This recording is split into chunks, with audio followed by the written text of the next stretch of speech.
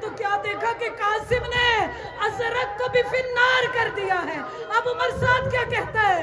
ارے قاسم کو قابو کرنا اتنا آسان نہیں ہے. کیا کرو؟ سب مل کر حملہ کرو. 13 سالہ قاسم، یتیم حسن قاسم، ہر طرف سے مل کر حملہ ہوا. تلواریں لگی، تیر لگے، نیزے لگے، ایک مرتبہ سر پر گرز لگا. اب جو قاسم گھوڑے پر نہ سنبھلے، آواز آئی، اے چچا میری مدد کو آؤ. تیرا قاسم گھوڑے سے گر گیا.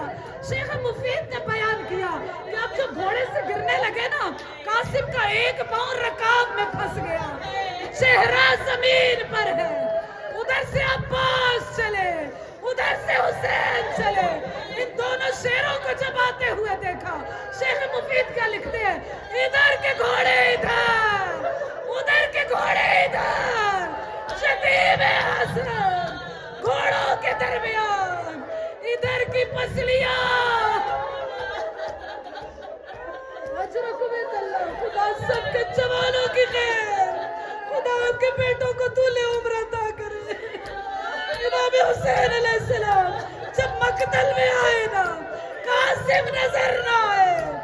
حسین کبھی خیمہ کے دروازے پر، کبھی فرات کے کنارے، کبھی مقتل میں قاسم کو آواز دیتے، جان چچا ایک مرتبہ آواز دو. قاسم کی آواز نہ آئی. ایک مرتبہ امام حسین علیہ السلام ایک بلند ٹیلے پر کھڑے ہو گئے. اے قاسم، تمہیں امام وقت ہو کر میں حکم دیتا ہوں، تم جہاں پر ہو چچا کو آواز دو. ادھر سے ٹکڑے اٹھے، ادھر سے ٹکڑے اٹھے. لبیک یا امی. اے چچا تیرا قاسم یہاں پر ہے. اے چچا تیرا قاسم یہاں پر ہے. قاسم کے ٹکڑوں کو اکٹھا کیا، قاسم کی لاش کو اٹھایا. نہ جانے کس طرح امام حسین علیہ السلام خیمے کے دروازے تک آئے ہوں گے. جب حسین کا یہ عالم دیکھا نا، فروا کے منہ سے آواز نکلی، اے بھیا کیا میرے قاسم نے وفا نہ کی؟ فروا تیرے قاسم نے ایسی وفا کی. جب وہ گھوڑے پر تھا قاسم تھا، لیکن جب گھوڑے سے گرا قاسم تقسیم ہو چکا ہے. اجرکم عند اللہ. اب سب مائیں بیٹھی ہے نا. فروا نے کیا کیا؟ کیا کہتی ہے؟ بیبیوں سب خیمے سے نکل جاؤ، میں اپنے قاسم سے کچھ گفتگو کرنا چاہتی ہوں. آئے یتیم حسن قاسم. فروا نے کتنے ارمانوں سے پالا ہوگا نا، کتنی حسرتیں فروا کے دل کی. فروا نے کیا کیا؟ خیمے کا پردہ لٹکایا، لیکن زمین کربلا میں زلزلہ آ گیا. اے فروا آخر کیا کر رہی ہو؟ فروا کیا کر رہی ہے؟ ٹکڑوں کو اٹھاتی ہے، اپنے سر سے لگاتی ہے. ارے میں نے منت مانی تھی جب میرے قاسم کی شادی ہوگی